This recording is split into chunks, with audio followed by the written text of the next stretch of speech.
just wait and not respond, and knowing that this is how it works, that Spirit will work this out if I do not get my small self involved in the situation. But here's the issue, and I think we all have it from time to time, and that is when bad things happen to us or to people we love, or it looks like it could happen to us, we get upset and we look for people to blame. And then once we have blamed them, we start to think about what sort of punishment would be appropriate for them. And what I'm suggesting this morning is let's stop doing that. Let's stop worrying about it. Let's stop doing it. Let's just, and as we've said, people that are close to us, and we may want to rescue them and help them get out of their troubles, let's stop doing that. Let them feel the consequences of their action, but then stand ready to help with a solution.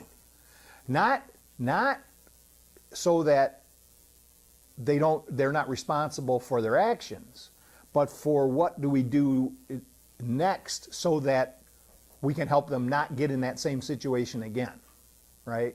But allow the consequences to occur.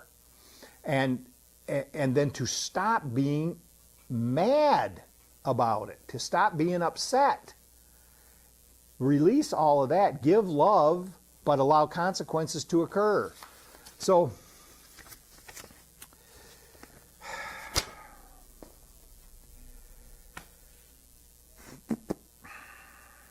think about this idea of our function, and this really goes along with this whole topic, that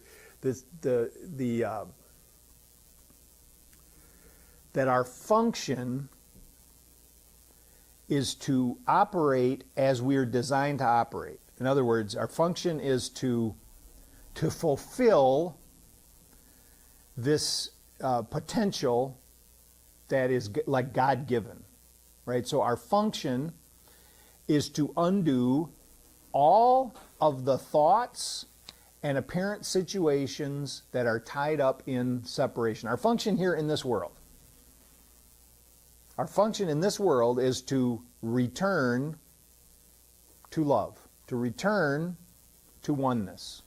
So all the talents and abilities that we have that seem to be unique in this world, our specialness, can be used by Spirit to heal the world. And by the way, all the talents that we have are just, we have them in the proportion that we have them in a temporary way. And when we use them for this healing, we come together. So using these talents as a means to amass more stuff is just a diversion from our true goal. Now, again, there's nothing wrong with stuff. It's only when it's too important. It's only when it becomes the most important thing. Our function is to allow our attributes to shine forth in service to our brothers and sisters. It is interesting to note that when we do so, stuff comes. So this really, and if you look around, you see that the people who are most successful, most prosperous, are those who are really good servants, who are really good at providing service to others. And when I say when I say the most prosperous, I'm not saying that necessarily the richest person. When I say most prosperous, I mean the people that have, yes, they have material things, but they also have peace and well-being and happiness, and they're not, and you can, and there are famous people who you can actually just watch for a little while, and you can see pretty clearly which ones are happy and which ones are just mean. And when observing that, I think that's important to it. So I observe it, and then I say, rather than me say, oh well, here would be that's justice, right? They amassed all of their. I could, in my small self, I could say they amassed all this wealth, and that's kind of cool that they're miserable, because they hurt people to get what they wanted. But that's not justice. What I want to see is them happy.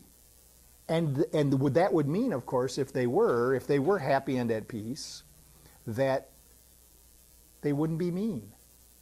right? I mean, so this is the prayer, and this is the prayer of forgiveness. The real true forgiveness is seeing the person free of the thing that caused them to do the hurtful thing. The prayer of forgiveness is seeing them free of the hurt that caused them to hurt. It's not saying that the hurt was okay. So, I want to be this extension of goodwill. I want to be an extension of goodwill. To realize that the fact of the matter is, and we think that it's false humility to think that you are not God's will in action. If God is your creator, that means that God's will created you. So you are God's will. So to think that's somehow greater than you, it's not. It's greater than your small self. But you are God's will in action. So if God's will is for good, and you are created good, then the action is be good. Be good, be helpful, be of service. So, so God created us to be free of all encumbrances. We decided, living in the ego, we decided that we were separate, that we were at risk, that we needed to watch out, we needed to be on guard, we needed to take before somebody else took. We can stop it. In self, we continue to think that if we grasp, if we go out and just grab everything we can get, that we'll be happy. But we find it's never enough. In goodwill, there is no need for this. There's no need, because we know that in goodwill we all share. And I'm not talking about a huge redistribution of wealth.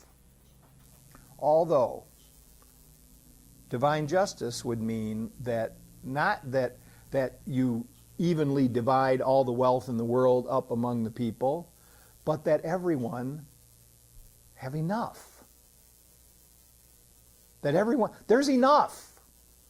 There's more than enough for everyone. And goodwill says that everyone should have enough.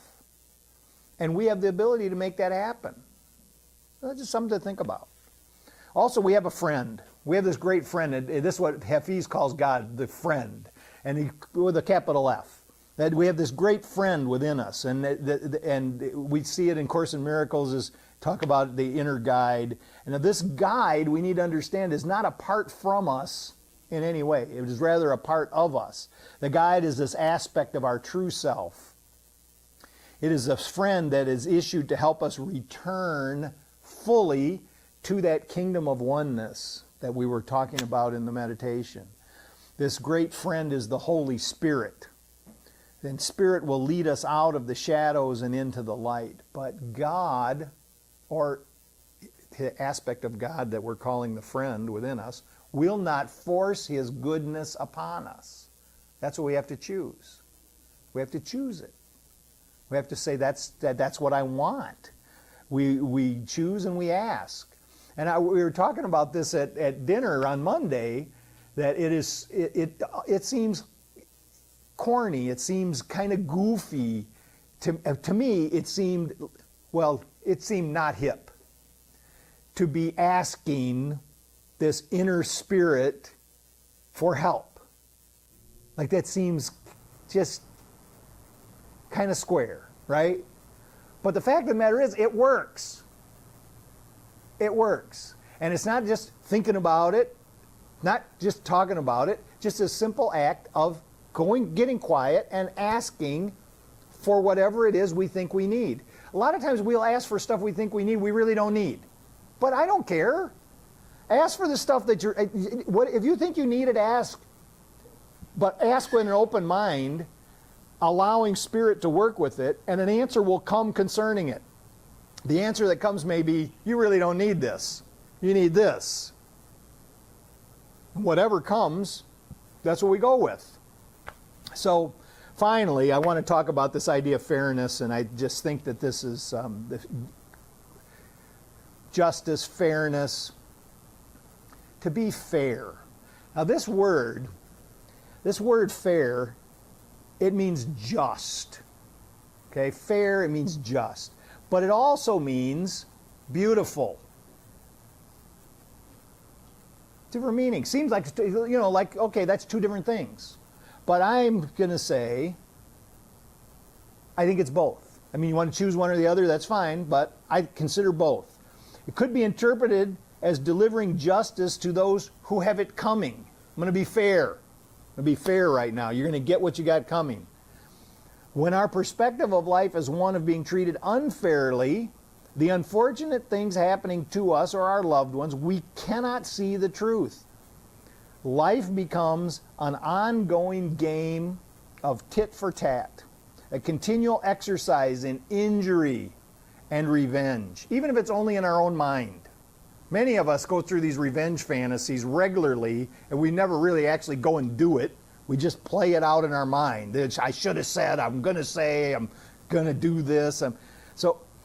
But even if it's all in our own mind, it is still suffering. We are suffering with this. So when we feel we have been attacked or that we might be attacked, we'll be caught in a web of hate. We are caught in a web of hate, but we are the ones who are sitting spider-like in our lair, looking to catch others in their errors and then extract a price. This is totally unfair to all of us. To be fair means releasing all thoughts or concern for injustice and seeing only the justice of God, and that it exists, and in all other things, that all other things apart from the justice of God do not exist. To be fair is to be just. And when we are just, we are indeed fair, which is to say, beautiful. That's enough.